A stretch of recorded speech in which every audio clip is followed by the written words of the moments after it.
Hi, my name is Pete Rainford and you're watching Brew It Yourself UK. Today I'm going to show you how to carbonate this cider. Two methods, one with sugar and one forced carbonation with CO2. So let's get to it. So you might recognise this. This is my fruity cider, my mixed berry cider. Although it does taste really good, I want it carbonating. So the first method is to add some sugar to our brew once it's bottled, and the yeast, which is still alive, will consume the sugar, turn it to carbon dioxide. The carbon dioxide gets trapped in the bottle and the brew absorbs the carbon dioxide and makes your brew fizzy, and you get fizzy cider. I've got a litre bottle here, and all I'm going to do is take the top off and I'm going to add per litre 10 grams of sugar. So we need 2 spoonfuls of sugar is about 8.5 to 9 grams, so I'm going to use 2 spoonfuls of sugar. Just ordinary granulated sugar. Okay, that's 1/3 teaspoon, so I'm going to need 6 of these. Fair enough. 1,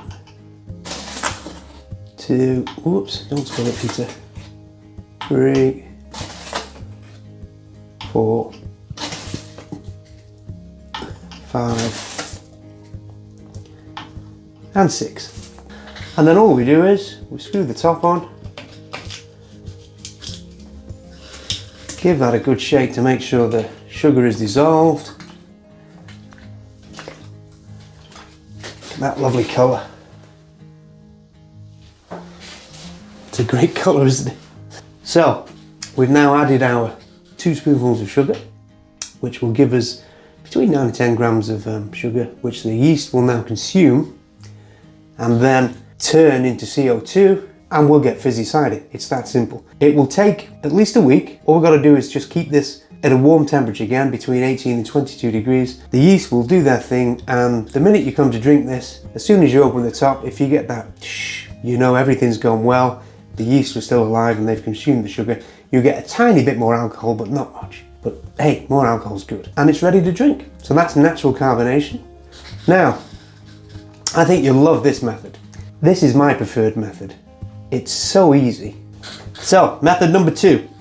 We're going to take our 2-litre bottle of cider and we're going to attach one of these little gizmos. So we take a top off our 2-litre PET bottle, and this thing just threads on nice and easy. Give it a good squeeze, and then all we do is we attach this gizmo. Sorry, put that there so you can see me. We attach this like so. Push that down, pull the trigger. Hear that? And take it off. Now that bottle is now tight as a drum, because the airspace here is now filled with CO2. So again, this if you put this in your fridge, this will take 2 or 3 days max, because cold liquid absorbs CO2 faster than warm liquid.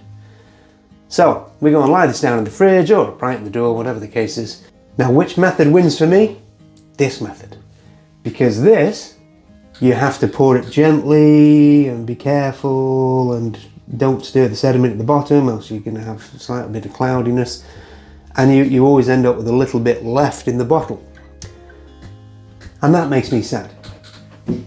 So, so I prefer this method because you get to drink all of it and there's no messing around with the pouring, etc. So, if you ask me, which if you're watching this video, you have, this is my preferred method. This is the cheaper method, maybe not in the long run. You're going to use a lot of sugar, I suppose, in bigger batches and everything. This is the easier method because everyone has some sugar in the house, surely. But this is my preferred method. So, wait a few days to a week and enjoy your fizzy cider, guys. Thanks for watching. There'll be more tutorials. One up here, no doubt. If I've taught you something today, please like and subscribe. Thanks again.